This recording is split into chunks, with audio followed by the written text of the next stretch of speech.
Hola amigos, hola amigas, welcome, bienvenido, croeso y salam, welcome to the channel y'all. Today we're going to be doing some retro brighting. As you probably would have seen with the videos going out, Phil is here. He's not just a mirage or a cardboard cutout, it's actually Phil. And I bought the machine that is behind him, from him, move it away, which is that AEG. So Phil's videos on this will be going out at some point in the next decade. So this is a bit of a preview. Now, what we need to do is he's done some retro brighting on the front. So if you show the guys the front. Yeah.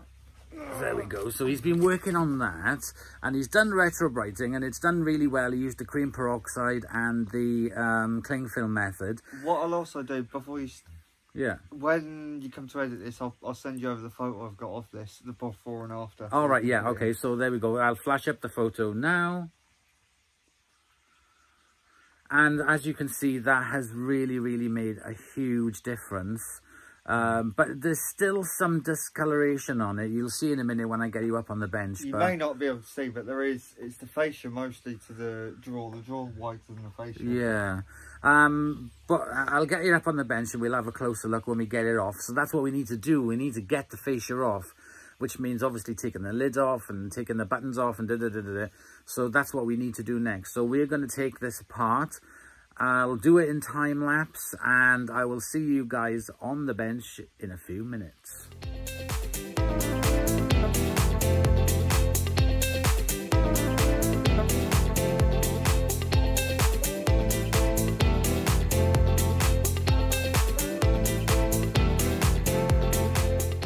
Here we have the parts that we're going to be retro brighting today. We have the front of the AEG.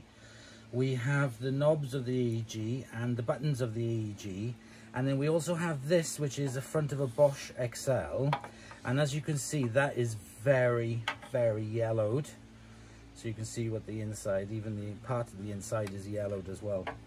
So we've got this as an experiment to see if we can get the whole thing as bright as possible. So let's start getting the equipment set up. I'm going to put these to one side for now. Suggested that I should try this. This is a 20-watt safety, and that's the safety notice. Do not bend or cut, do not pierce or staple, do not immerse in liquid. But we can put it underneath. So, you sure you know which way it goes up? Yeah, that way, yeah. So the first thing I'm going to do is lay out the heat mat. Okay, right, I have some material there. I'm going to put the mat on top of that, and I'm going to put that on top of there to cover it. Now I'm going to get my container outside. I thought it went inside. over the bottom. No, I've found that it can turn metal black, like corroding. Right.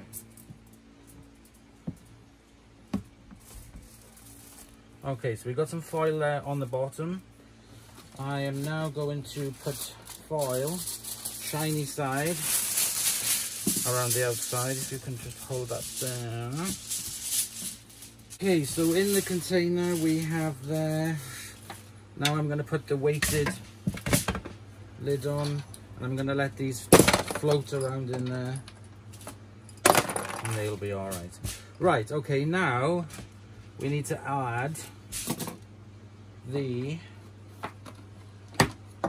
peroxide. So I'm going to take my gloves, because do not do this without gloves. This stuff will burn. Here.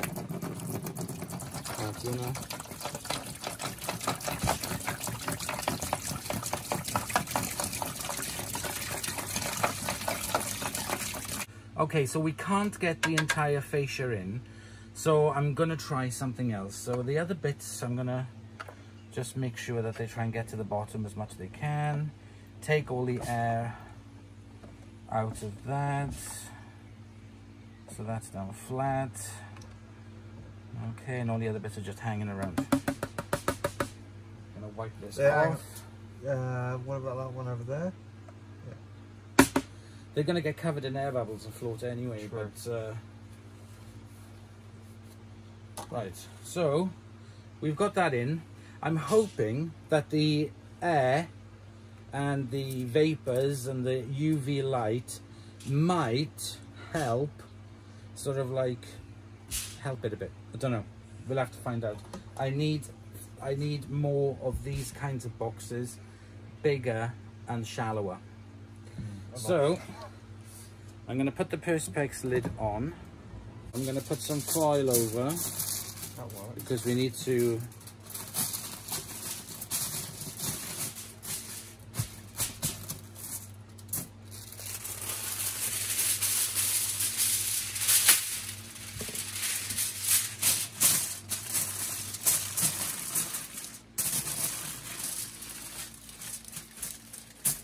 okay, I'm going to get my UV lights. So I'm going to put one UV light onto there. The second UV light on there. Oh, that actually works out quite well. Very well, in fact, does it not? It does. Yeah, right on the edges, both of them. That's good. So what I'm going to do now is get the power supply, so give me a minute. Okie dokie, so we've got everything set up, so let's plug in the first UV. Let's plug in the second UV. I'm now going to plug in the heater. Making sure nothing's near it. I'm going to turn it on. Watch that wire by your hand. Okay, I'm going to turn it on. And now we just wait and see. So I'm going to leave this for a few hours and we'll come back to it.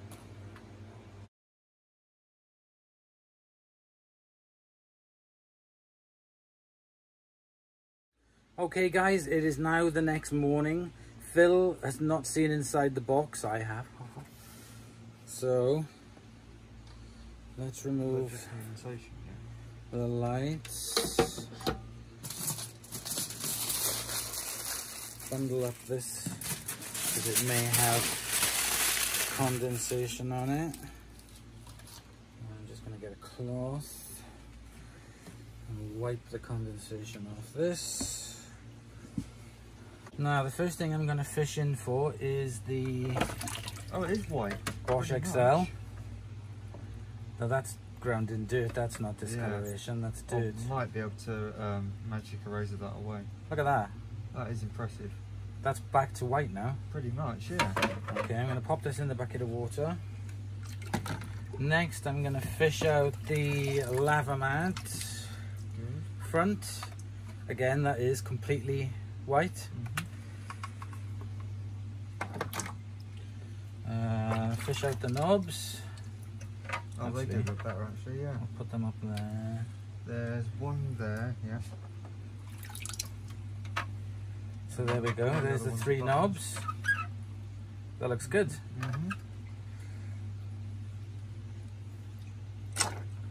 Now we're fishing out buttons. 1, 2. Oh, there's a dead moth in it thing. Attracted to the UV light, I guess, maybe. Should be another one, I can't see it yet. I can see it, but I can't. Well, there's 4, I mean. Oh, is there? Yeah, there should be 4. Oh yeah, I can see it. Oh, it's down there, isn't it? It's just that. And that. So there we go. Look at them. Bright white.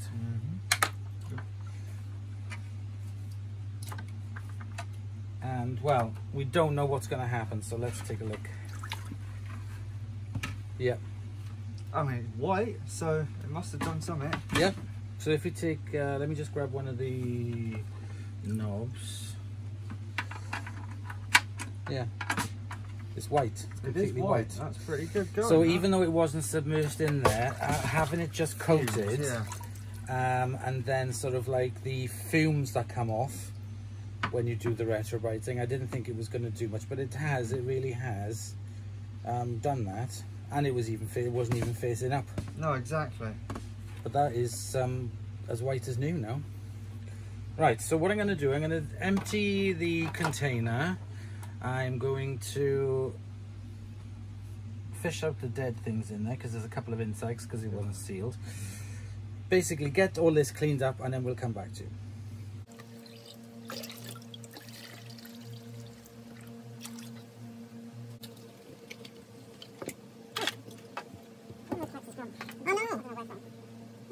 Okay, so there you go guys, that is now finished and everything looks so much better. That Bosch, Phil's gonna get a magic eraser because it's marked on it, and then that will come up. I'll give it a bit of a polish. The buttons and the knobs, they've all come up really, really nice. No fading whatsoever. The detergent drawer has come up absolutely perfect. And I can see there is a slight difference between the two, but that would, unfortunately, that's inevitable because we couldn't submerge this, but it has made a slight difference to it. It just needs to be submerged, so we will do that again. So the next job now is to get this all put back on the machine.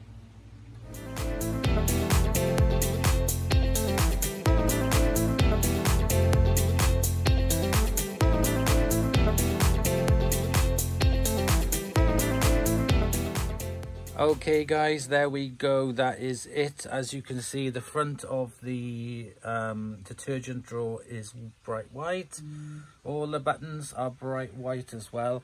Unfortunately, you can still see some slight fading going across. It actually looks worse on camera.